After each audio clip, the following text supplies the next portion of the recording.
కానీ రాజాసింగ్ ని ఎట్టి పరిస్థితిలో చంపాలని మా బామ్మర్దులు కూడా ఉన్నారు.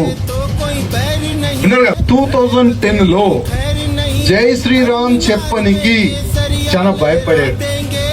2010 లో ఎక్కడైనా యావత్ భారతదేశంలో ముస్లింల పైన దాడులు కానీ ఏదైనా జరిగితే ఆ రాళ్ళు దాడులు మన తెలంగాణలో, మన ఓల్డ్ సిటీలో, మన గుళ్ళ పైన, మన హిందువుల పైన జరిగేది దాడులు.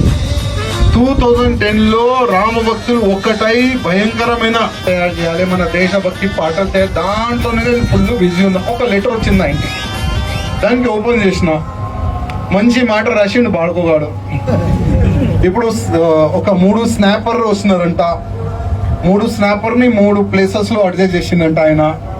ఆ స్నాపర్ వాళ్ళు మన పైన దాడి చేస్తారంట. ఇంకా 2 ప్లేసెస్ లో ఆయన బాంబు కూడా పెడతారంట. చూద్దాం పెడతారా లేదా, చూద్దాం కదా. ఇప్పుడు పోలీసు వాళ్ళకి ఆ లెటర్ చూపెడితే కూడా సార్ ఇట్లాంటి వస్తూనే ఉంటది, ఏం కాదు వాళ్ళు అంటారు. అది కూడా మనకు తెలుసు, వాళ్ళకి యాక్షన్ తీసుకొని వాళ్ళకి లేదు. ఎందుకంటే రాజాసింగ్ ఎప్పుడు పోతే మేము ఫ్రీ అవుతామని ఆలోచనలో పోలీసు వాళ్ళు ఉంటారు.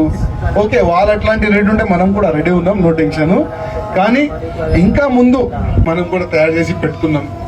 కానీ మన రామ భక్తులకి ఎట్టి పరిస్థితుల్లో ఒక చిన్న ఒక రాయి కూడా పడొద్దు మన కార్యకర్త పైన, ఆ ఆలోచన మనకు ఉంటది.